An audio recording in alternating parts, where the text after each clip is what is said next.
Welcome to the Sales Lab. The big question driving this conversation, in your world, in your opinion, what is technical sales? Yeah, I've been trying to think of the best way to answer this question because I knew it was coming. So I think technical sales varies significantly based on the product that you are dealing with. I think when we talked about the med devices, that it doesn't matter if a physician uses this or this, at the end of the day, it's the same thing. That might be a very high level of relationship-based sales and persuasion and whatnot. But then you have the complete opposite end of the spectrum.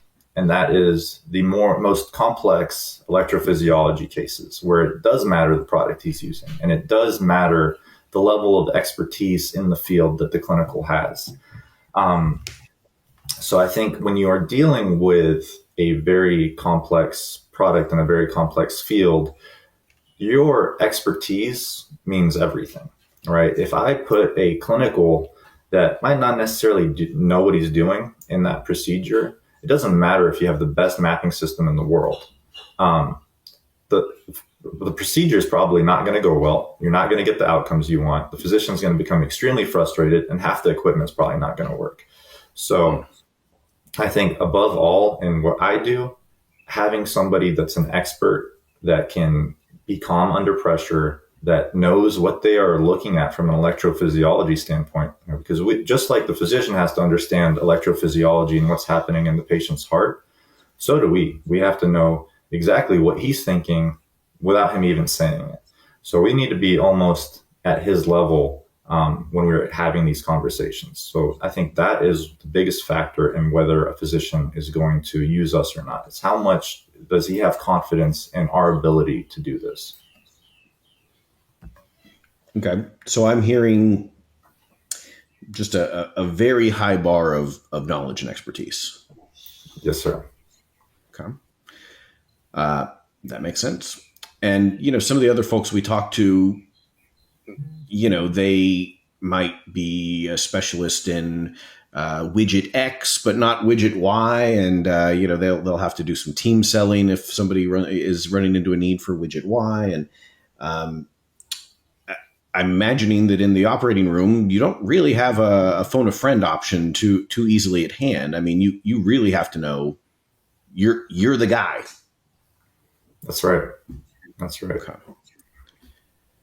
So, what are some of the biggest challenges of a job like this? Yeah. The biggest challenges are getting to that point, right? Training is not easy and it's not going to happen overnight. So, first 12 months, it's just completely learning and hoping you can reach that level. But you have to really put in that time, even outside of work. There's long hours at work. But even after that, you are a student and you are reading electrophysiology papers, or you are thinking of, oh man, how could this procedure gone better? Let me do some homework on maybe things I didn't know.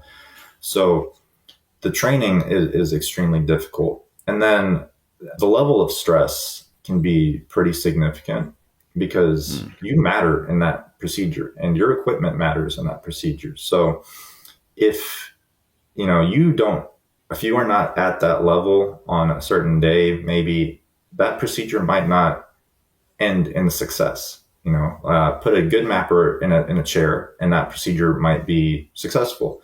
Put someone that's not at that level yet and that procedure is not going to be successful, no matter how good the physician is and how good your equipment is. So there is a chance of failing. And that is a lot of weight on your shoulders because you're dealing with somebody's quality of life. And then when you're dealing with so many pieces of equipment, there is never a case where there isn't some kind of troubleshooting to make that equipment work. And the time that you're given to troubleshoot that equipment, it's not an hour. You're not sitting there and, testing this and you got your little micrometer testing the voltages. You're talking about seconds. Like, can I fix this problem in 30 seconds because the physician is going to lose patience. There's an anesthesiologist there, and the patient's under, and they're trying to do this procedure as quickly and as efficiently and as safely as possible. So there is a time crunch when those troubleshooting issues come up, and they do all the time. So you have to remain calm with the physician getting upset at you and think clearly of which of these 30 or 50 connections is my issue, or what do I need to do to resolve this?